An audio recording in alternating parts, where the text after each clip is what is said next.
Hi, I've come to Ocean in Portugal, which is reportedly the best restaurant in the whole of the country. This restaurant has 2 Michelin stars, and there are only 8 restaurants in the whole of Portugal that have 2 Michelin stars. These guys have had it since 2011, and the front of house have just received the award for the best front of house, the best service out of everywhere in the whole of the country. So let's go and check out what it's all about.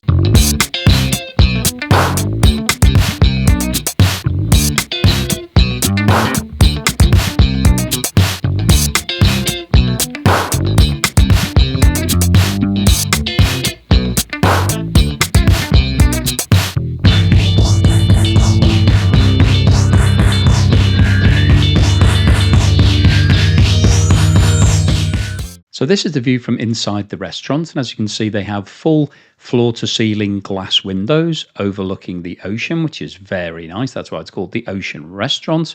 And everybody is spaced quite far apart, which is great. Now, this is the most amazing thing about this restaurant, that it has a set menu. You don't get a choice, you get given what you're given.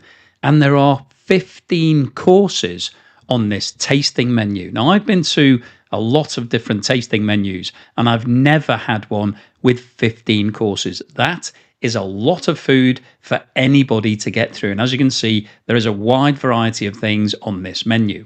The first thing that was up that we served was codfish, and you can see that the presentation is out of this world. The codfish came in these amazing balloon presentations, just incredible. And the food itself, as you can see, is relatively small. It's just a bite-sized piece of cod, but there are so many different things that have gone into making this.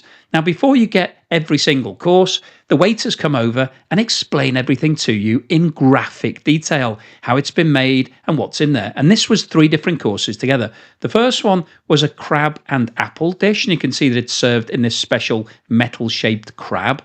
This again is a bite-sized piece, but so rich and really, really flavoursome.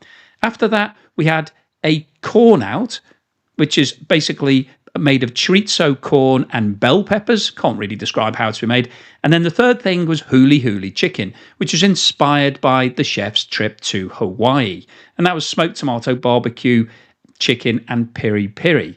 And you can see here, just amazing presentation. You've got these little wafer thing shapes in the shape of a chicken bone with something in the middle. So you're told which order to eat these in, and it is incredible in terms of the flavours. Next up was time to clean our hands, and as you would imagine, this was done in quite a posh way as well, quite ceremonial.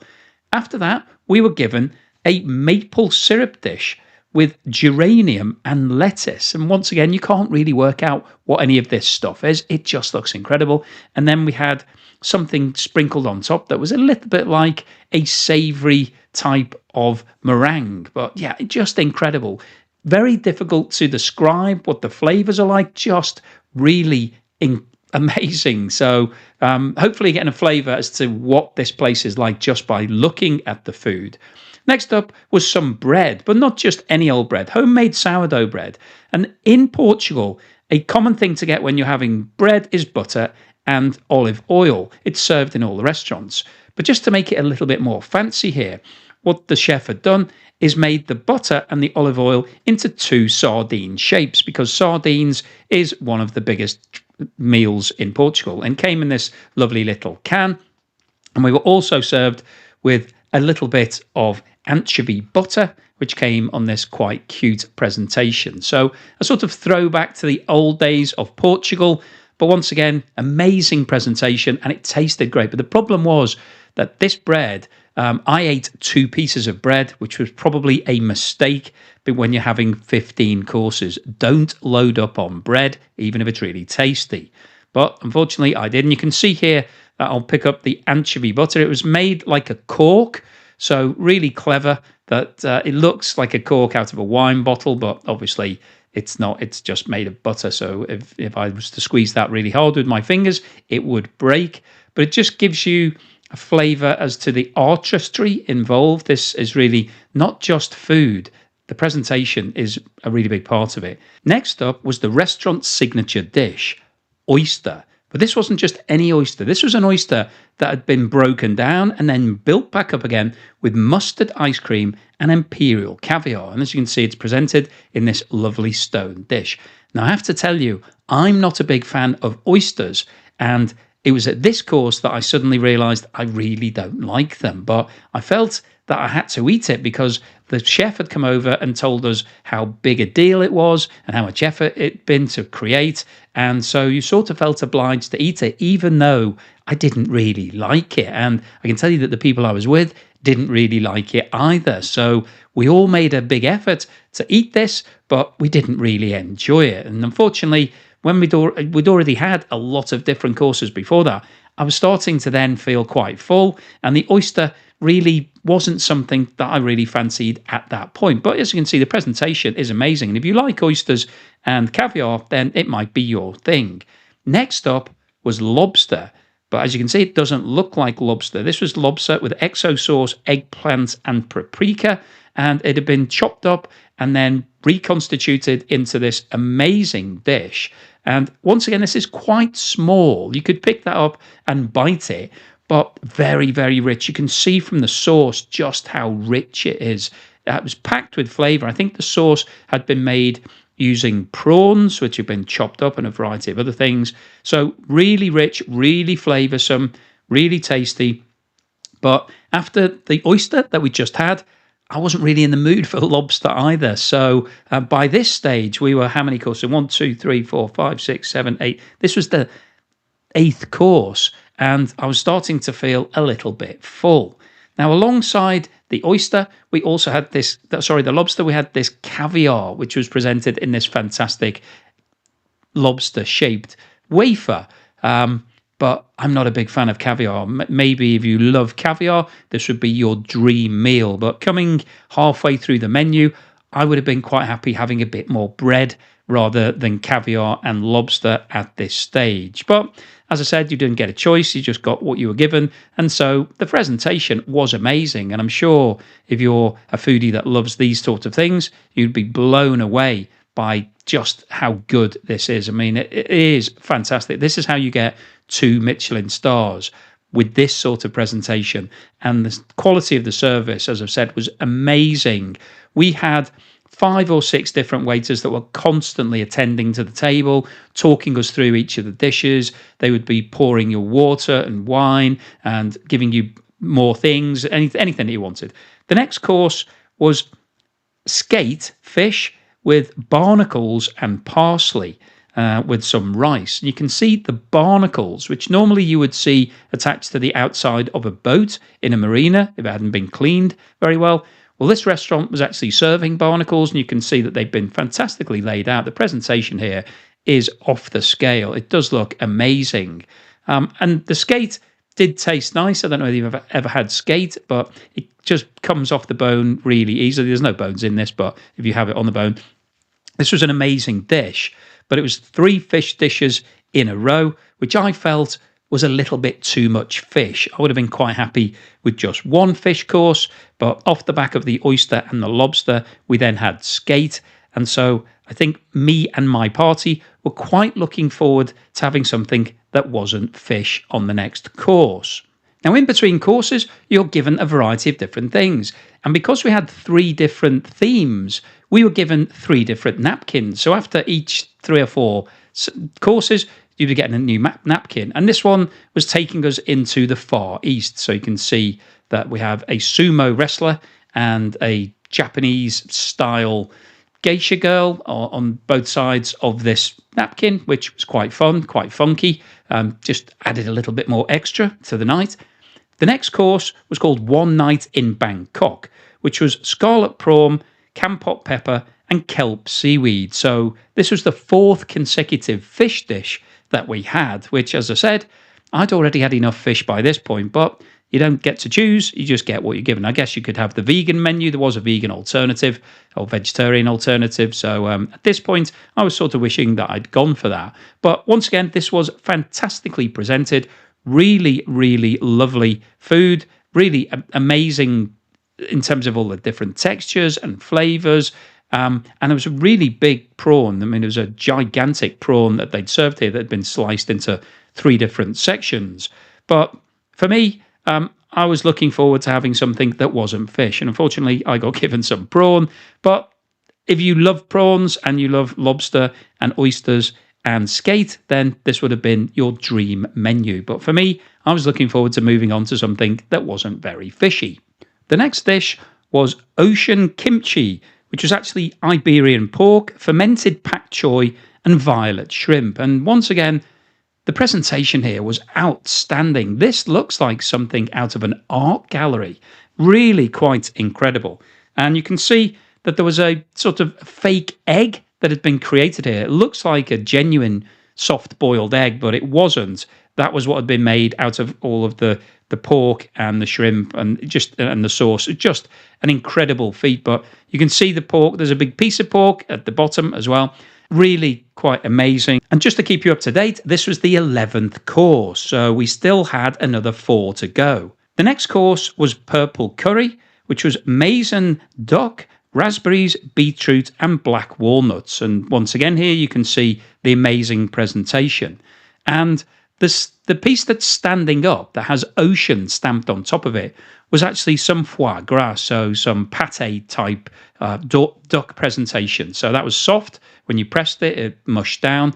I think you can see the richness of this food. Just looking at the sauce itself, you can see how thick it is. And I think this duck had been cooked for many hours in this sauce. So very flavoursome, very tasty, quite fruity, as well as being quite gamey and rich.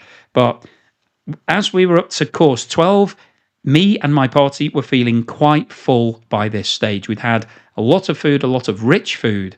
And so we were looking forward to moving on to the 3 desserts. The first of the desserts was pineapple. And as you can see, the pineapple itself had been carved into a rose design. But before we get onto that, we also had a side serving of a shot.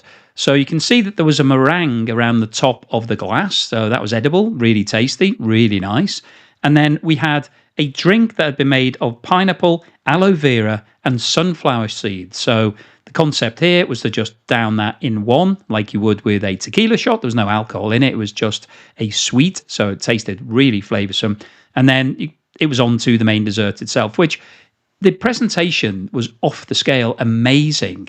And it seemed a shame to eat it because it just looked so good. But it did taste really, really nice. And this was made from a baby pineapple, a very small version of a pineapple, which I think is unique to Portugal. So the artistry here, incredible. The flavours, amazing. It tasted great. And this was course 13 out of 15, so only 2 to go. The second dessert, which was the 14th course of the night, was actually goat's cheese with clear rhubarb essence and red sumac.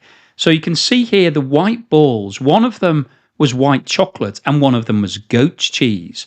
And they've both been cooled down, so they had the sort of consistency of ice cream. But it was really quite incredible. And the big white disc at the bottom that's sitting on the red sauce was also goat's cheese. So the flavour here was a really weird combination of ice cream and cheese, which is not something I'd ever had before. I found it to be a little bit strange. The people in my party thought that it was nice. They really liked it and said that they wanted more goat's cheese. For me, I would have been happy to have it without the goat's cheese, even though the goat's cheese was the main ingredient of the dish. For me, I'd rather have either ice cream or goat's cheese, but not really both together. The 15th and final dish of the evening was petit fours, and this was called Childhood Memories. So the chef had grown up using his Game Boy a lot, and he'd eaten a lot of Oreos. So we had these plastic presentations of a Game Boy and a giant Oreo, which were amazing, and they were illuminated. And then you can see that on this, we had some figures from his gaming days. So we've got from the Mario Kart games, we've got Mario or Luigi here, and this was a sort of ice cream that was just incredibly flavoursome. It was made from flavoured by watermelon and cucumber. So again, an interesting combination of flavours, a sort of sweet ice creamy type concept, but with sort of vegetable type flavors. Really quite nice. But you can see the design and the attention to detail here is really impressive. So it seemed a shame to eat it, really, because it looked so good. But I did eat it, and it was nice. But it was the 15th course that I'd had. So by this stage, we were sort of hoping to just get finished and be able to go home, because we really had too much food, and they just kept bringing us more and more food. And you can see that on the Oreo, we had two other items. They both, the square on the right was watermelon, which had sort of been frozen into a sorbet. Really very powerful taste, really nice. And then there was this cup that had been made that, again, was sort of slightly cold frozen sorbet style. Really nice. Hard to describe the flavor. You can see that it's got some fruit on there. Everything's edible, so even the sticks were made of chocolate. So the food was incredible. As you can see, the presentation was amazing.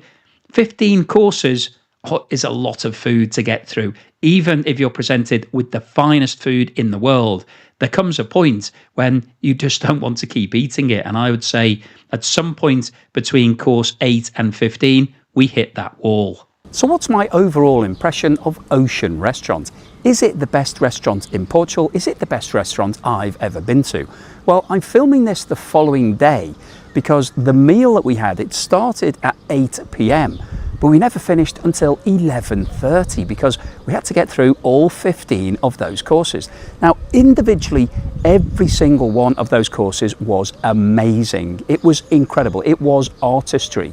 The food, the way it was put together, the way it was presented, the story behind it and the explanation, all absolutely first class. And the service in this restaurant is absolutely incredible. We spoke to the waiter and there were 18 people working in the kitchen. There are only 30 covers, so there's only 30 people eating at the restaurant yesterday. But 18 people working in the kitchen and around another 18 were working front of house. So every time they brought out the courses, there would be 4 or 5 people coming along. They'd be holding out all the dishes. They would then put all of the plates down simultaneously. They'd coordinate that.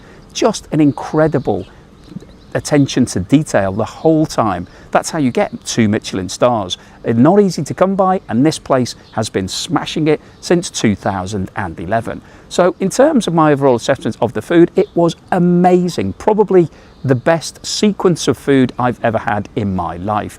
In terms of the atmosphere, it was good. There was some music, so quite often in these Michelin style places, there isn't any music. It can be a little bit staid and a bit formal, and you feel like you have to be on your best behaviour. It wasn't like that at all, and all of the staff were incredibly friendly and happy and cheerful, and so it was a really joyous meal, really fun. The only downsides really that I could say about it were that firstly, it was incredibly expensive, so not surprisingly, because it's one of the best restaurants, not just in Portugal, but in the world. So you're going to have to pay for that. So I didn't really have a problem with the price. But 15 courses, I have to say, is a little bit too many for me. I've been to these sorts of things where it's been 5 or 7, and I've come out feeling incredibly full because it's very rich food. You know, they don't hold back in terms of doing anything light or holding back on fat or sugar or anything that you would normally cut back on maybe at home if you were cooking yourself. So quite often you come out of these things thinking, oh, that was fantastic, but I do feel like a lie down. After 15 courses, we were in bits. We were absolutely full to the brim. And I have to say that by course 7 or 8, we were still looking at the menu thinking, oh no, there's another 7 courses to go here. But again, I can't fault the food. It was incredible. If you have the opportunity to come to Portugal, to the Algarve, and visit this restaurant, I would definitely recommend it. It's probably a once in a lifetime thing. I don't think you would come back and have another 15 courses because it's just too much. But as a special treat, just if you want to do some special occasion, you want to come somewhere that is amazing, that will blow you away, that is totally incredible, like nothing else that you've ever eaten in your life in terms of the quality, the presentation, and just all the imagination that goes into all of these dishes, then this is definitely the place to be. So I would say my overall assessment of the Ocean in Portugal is I feel that it is the best restaurant in Portugal. It's one of the best restaurants in Europe, and I think it's potentially one of the best restaurants in the world. It doesn't have 3 Michelin stars. I don't exactly know how you get the 3rd star. I think it's to do with service and all of those sorts of things. I was very happy with the level of service here. I wouldn't have wanted anything more formal and people sort of pulling my chair out and putting napkins onto my lap and all of those sorts of things that you quite often get in the really high-end restaurants, because you sort of feel that you're not very comfortable in that environment in some situations. I was very comfortable in here. We had a great time. It was an amazing meal. If you get the chance to come here, do so. But this was a fantastic night out, and I can't recommend Ocean highly enough.